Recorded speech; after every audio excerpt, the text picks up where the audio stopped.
la aerolínea canadiense que está cancelando su Air Canada, sí. Air Canada, la aerolínea canadiense Air Canada está anunciando la suspensión de sus vuelos a Cuba a partir de hoy mismo y dice la aerolínea que va a utilizar los aviones vacíos que tenga para recoger y devolver aproximadamente 3.000 clientes que se encuentran, no hay otra manera de decirlo, varados en Cuba. ¿Qué te parece? Bueno, lo vi sí desde por la mañana que dijeron, ya desde ayer por la noche están diciendo que le van a avisar a las aerolíneas que no tienen combustible para recargar cuando vengan. Fíjate que dice tanto... Las aerolíneas rusas también aparentemente... También, bueno, acaba de hablar el vocero hace un rato de la Cancillería, del Kremlin, Dmitry Peskov. Yo le pongo la voz de Putin, es como yo le digo, y ha dicho que está tratando de encontrar alguna solución con las autoridades cubanas para hacer lo mismo con el tema de los pocos turistas, que él no dijo pocos, eso lo pongo yo, que le quedan en Cuba. Y por cierto, la aerolínea española Air Europa ha dicho que los vuelos entre Madrid y La Habana van a ser momentáneamente escala en Santo Domingo para rellenar combustible, y Air France también estaría estudiando eso. El hecho es que Cuba se ha quedado sin combustible para los vuelos internacionales y aeropuertos afectados. Tenemos a Mario Pentón por ahí. Oh, buenísimo. Bueno, aeropuertos afectados rápidamente a entrar con Mario. Por supuesto, el José Martí de La Habana, Varadero, Cienfuegos, Santa Clara, Camagüey, Cayo Coco, Santiago de Cuba, Holguín y Manzanillo. 9 aeropuertos. ¿Qué te parece si vamos con Mario? Vamos a donde está Mario ahí. Doctor Pentón. Buenas tardes a los dos. Y bueno, lo primero, esto es sumamente llamativo, ¿no? Pero lo primero que me llama la atención es que el régimen cubano hoy desató a sus miles de bots, a sus clarias, para intentar desmentir esta información y decir de que todo estaba bajo normalidad, que ellos tenían todo garantizado, que era, que puro fake news, que solamente hay que fijarse en la información oficial. Y resulta que ahora en la tarde ahí tienen la confirmación oficial por parte de las principales aerolíneas de que en Cuba no hay combustible, además del notame ese que tenían. Hay una alerta internacional, pero no, ellos viven en su mundo paralelo y creen que la realidad se puede, amoldar a su ideología, y estaban diciendo que no, que todo esto era fake news, inventos de nosotros. Pues ahí lo tienes, es decir, 9 aeropuertos, los principales aeropuertos de Cuba. Y esto va más adelante, Mario, vamos a repasar el impacto, como decimos en cubano, en la concreta que esto tiene. Estamos hablando con el colega Mario Pentón de Martín Noticias, no lo habíamos presentado correctamente. Y Mario, hoy Andrés y yo por eso te llamamos, porque vimos tu intensa actividad periodística del fin de semana y temas hay para traer y para llevar, como decimos en Mario, cubano. ¿qué sabes de lo que han dicho algunos medios? Algunos de ellos que habitualmente suelen desinformar un poco sobre Cuba, o un poco o algo, de que que entró un buque al puerto de Matanzas, el Sandino. ¿Sabes algo de eso? Sí, efectivamente, el Sandino entró al puerto de Matanzas, se cree que llevaba combustible, nadie sabe el origen de ese combustible, entonces hay bastantes preocupaciones al respecto y estamos tratando de averiguar un poco más. En realidad no se sabe mucho, el régimen cubano es sumamente opaco, mucho más ahora en estos momentos finales, en estas horas finales en las que saben que están cercados, saben que no van a recibir más combustible y están haciendo todo lo posible por burlar las sanciones estadounidenses y poder entrar combustible a la isla. La realidad es que dentro del país todavía no se aprecia ese desabastecimiento total de combustible. El experto Jorge Piñón me decía el viernes en una entrevista que hacia marzo, ellos calculan que hacia marzo sea el momento del gran apagón. Crítico, el momento crítico. Exacto. Sí, exactamente. Por cierto, Mario, ahora que hablas de este tema del combustible y las aerolíneas, lo que vi es que hay una suerte de, vamos a decirlo así, de notificación de validez, si es que el término cabe en medio de esto, es entre el 10 de febrero, es decir, entre mañana, aunque ya vimos que caso de Air Canada empezó desde hoy, entre el 10 de febrero y el 11 de marzo, la validez de la notificación de que Cuba no tendría combustible para abastecer a los vuelos internacionales de las aerolíneas que lleguen a Cuba. Bueno, si ese fuera el caso, poniendo que ese fuera el caso, de todas maneras, un mes sin combustible, ¿cómo va a funcionar ese país? Casi en el Paleolítico, en el Medioevo, o sea, el impacto directo que tiene, porque lo de las aerolíneas nadie, se había pedido la cancelación de vuelos a Cuba, pero ya no es una petición de este lado, de los congresistas de este lado, del llamado a la presión máxima o a cero oxígeno. Es que ya la realidad rebasó eso, ¿no? Claro. ¿Qué tú crees al respecto con esto? Bueno, efectivamente la realidad rebasó esto desde el punto de vista del turismo internacional que ellos estaban recibiendo.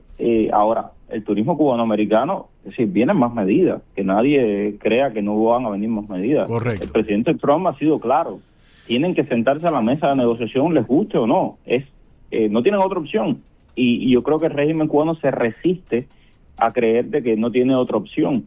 Entonces, el objetivo de todo esto, y a mí me gusta repetirlo una y otra vez porque el régimen te lo vende como quieren que el pueblo sufra. No, quieren que la dictadura sufra, quieren que la dictadura se siente en la mesa de negociación y que la dictadura entregue la soberanía popular que ha sido robada por el régimen corrupto de la familia Castro, que son multimillonarios. Entonces, eso hay que repetirlo una y otra vez para que la gente entienda de dónde viene todo esto. Evidentemente, la situación en Cuba se va a deteriorar y se va a deteriorar mucho más rápido. Y en las próximas semanas, yo creo que ni siquiera en las próximas semanas, en los próximos días vamos a ver movimientos mucho más fuertes por parte de la administración, y ya se ha hablado, esto no es secreto para nadie, se le ha pedido de parte del condado Miami-Dade, se le pidió a la administración Trump que suspenda todas las licencias de envíos a Cuba, y por parte de los congresistas se pidió que corte todos los vuelos hacia Cuba y desde Cuba. Entonces, son dos de los próximos elementos junto a las remesas que son más presión para la dictadura, y el objetivo de todo esto es obligar a ese régimen que dice que no tienen nada que negociar y que ellos solamente van a negociar cosas que realmente no le importan a nadie. Es decir, ¿de qué color es el caballo blanco de Maceo? No vamos a hablar de eso. Claro, pero fíjate, esto es importante con lo de las aerolíneas, porque ¿qué es lo que ha pasado? Ahora que mencionaste, mira qué buen punto, el tema de las remesas. Es decir, esta cosa de Orbis y de las compañías por las que el régimen castrista, después que de la salida de Fincimex y después que se fue Western Union, etcétera, en el momento en que se le acabe también las mulas, como se dice comúnmente, a aquellas personas que viajan a Cuba, le cobran un peso a Andrés o a Miguel o a ti o a Liana para llevarle artículos de primera necesidad a su familia, incluyendo dinero. Esa vía también se corta, Mario. Es decir, ¿por dónde va a mandar dinero ahora la gente? Que hacia México, que hacia no sé qué. ¿Cómo entra Cuba esa remesa? Es decir, esta medida... En primer lugar, porque tengo la experiencia de otros años, es más complicado enviar las remesas por otro país. Y no creo que en el momento en que aquí cancelen las remesas, si es que las llegan a cancelar, yo soy partidario de que las cancelen, y yo mando remesas, pero yo soy partidario de que las cancelen. Hay que ver, el tiempo de recuperación de ellos no va a ser lo suficientemente grande como para evitar un impacto. Entonces, lo suficientemente rápido como para evitar un impacto. Entonces, se lo van a hacer sentir. Eso es sumamente importante. Pero incluso sin quitar la remesa, esto de las aerolíneas, Andrés, corta las remesas en alguna medida. No, porque las remesas tú mandas el dinero. El problema está... Electrónicamente tú estás diciendo. No. El problema está en cómo ellos hacen llegar, o sea, yo aquí le pongo una cantidad de dinero, 100 pesos. Vamos a decir $100 a un familiar en Cuba. Yo doy aquí ese dinero, en Cuba se lo pueden dar en dólares o se lo pueden dar en moneda convertible. Ya. Mi pregunta es, ¿cómo se mueve hacia Cuba el dinero que le dan a mi familiar allí, los dólares que le dan allí? En una carreta.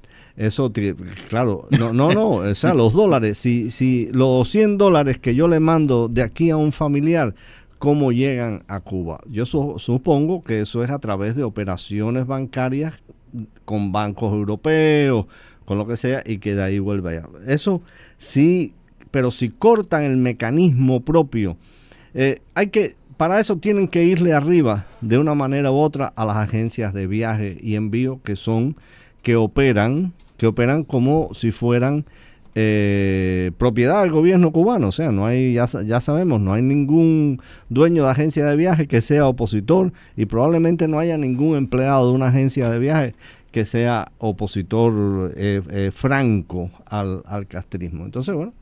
Y si a eso le sumas, Andrés, que no habrá mulas, o sea, ¿cómo tú ves esto, Mario? No, yo creo que el régimen cubano está en medio de la peor de todas las pesadillas que pudo imaginar. Y justamente en el aniversario 100 de Fidel Castro andan por ahí los numerólogos diciendo que todo esto tiene una explicación también y una, digamos, más esotérica. Pero el régimen está en una situación terrible, en una situación final. Luego está el tema del desgaste también. Es decir, la gente dentro de Cuba no cree absolutamente nada de lo que les está diciendo el régimen, y a diferencia de los años 90, donde veníamos de un liderazgo fuerte como el de Fidel Castro, con determinada influencia en la gente, con determinado, digamos, estándares, por ejemplo, el de educación, el de salud, y entonces tenías algo que defender. No, y había un reflejo de obediencia. Exacto. ¿Qué tiene hoy?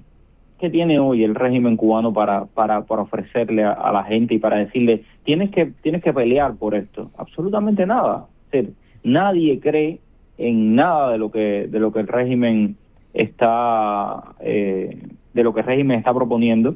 Los jóvenes, ahí lo vemos en el cuartico, los muchachos estos del cuartico que han agarrado presos.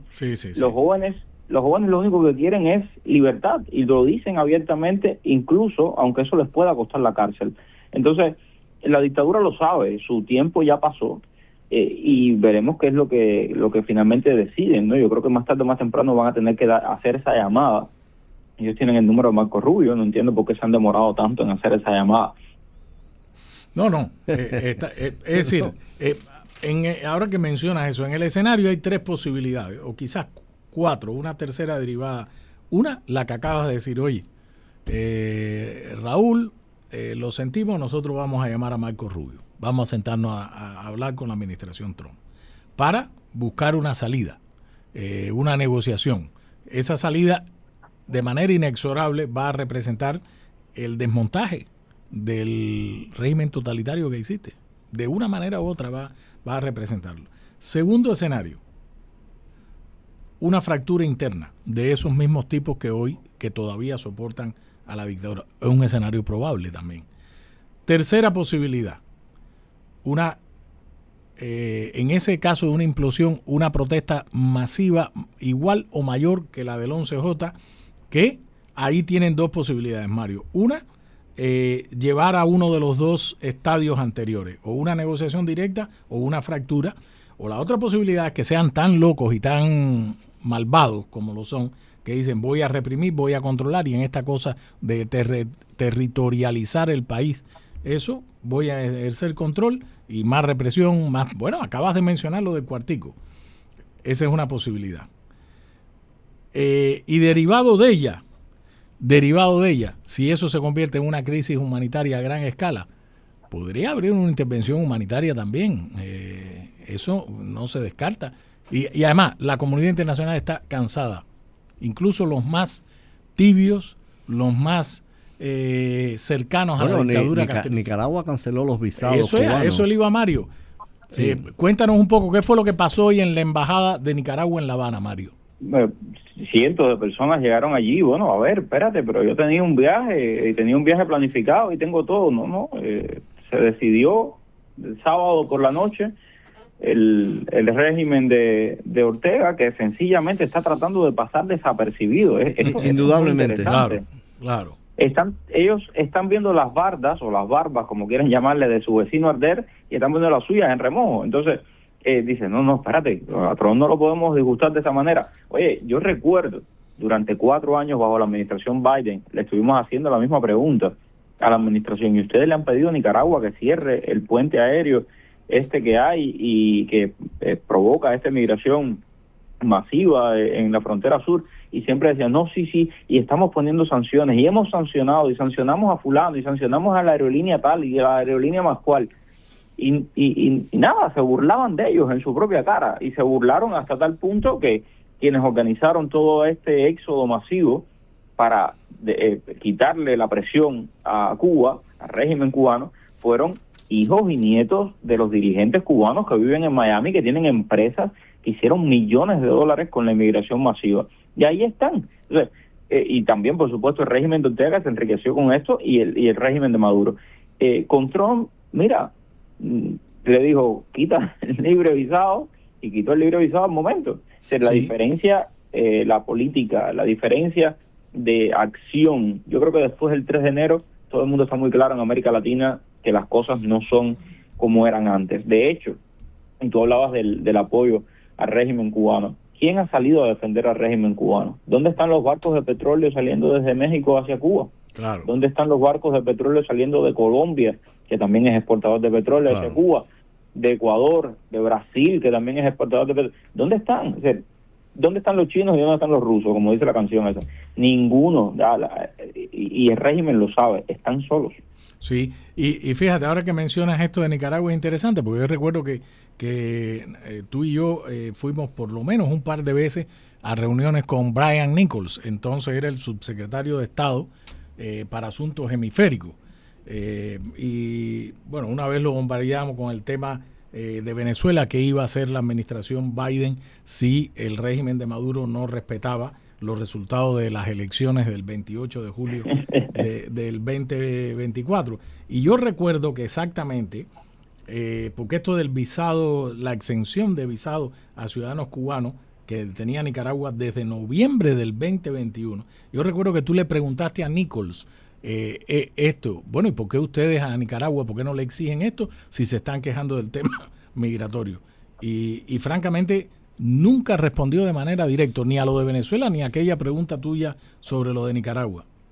No, te decían que iban a poner sanciones y que estaban poniendo sanciones, y todos sabíamos para qué servían esas sanciones. Además se los decíamos en público y en privado, pero es como si no nos escucharan. Lo mismo. Es que yo creo que hay una cosa en la que durante mucho tiempo yo al menos cometí un error, que es en creer que a la administración Biden le interesaba de alguna manera contener el flujo inmigratorio, pero que no era capaz por incapacidad. No. A la administración Biden le convenía que viniera el flujo inmigratorio, ya sabemos para qué, el recambio de los distritos, todo, la mano de obra barata para las industrias más favorecidas por los demócratas. Había ahí una agenda, un replanteamiento de la sociedad americana. Tanto es así que Kamala Harris dio la única vez que se preocupó de ir a Centroamérica y hablar de eso, dio la misma explicación que daban los jerarcas cubanos, que decían que el problema de la inmigración había que resolverlo dándole dinero, ayudando a los países de origen. Ayudando a los países de origen de la inmigración y no aquí. O sea, a la administración Biden le convenía eso, por eso es que no... ¿Y te acuerdas quién estaba detrás de todo esto? Que era Andrés Manuel López Obrador, que le dijo a los americanos, dame la plata a mí y yo la reparto por Centroamérica y el Caribe. Es cierto. Así mismo. Es cierto, pero sí me acuerdo, porque tú le preguntaste a Nichols no una, sino por lo menos un par de veces, y concretamente sobre el tema migratorio de los cubanos acá. Y el hombre tenía una parsimonia, ahora sí te diría, Andrés, diplomática, se quedaba así con una parsimonia, no es Hammer, no es Ben Seif, no es Christopher Landau. Oye, es lo mismo. No, Christopher Landau es el quitavisa, con ese sí no hay juego, porque te ríes un poquito joroboso y quita la visa. A mí me encanta, yo se lo dije la última vez que nos encontramos, saludos, quitavisa. Y él estaba, le encanta ese sobrenombre que le han puesto los mexicanos. Óyeme, es un esquema global esto de la inmigración. Ahora mismo en España el mismo esquema. Estamos viendo Sánchez, las encuestas daban a Sánchez que iban a votar 600.000 personas menos por él. Inmediatamente dijo que van a regularizar a 500.000 de inmigrantes. Esos 500.000 de inmigrantes en 3 o 4 años pueden votar si te descuidas antes en España.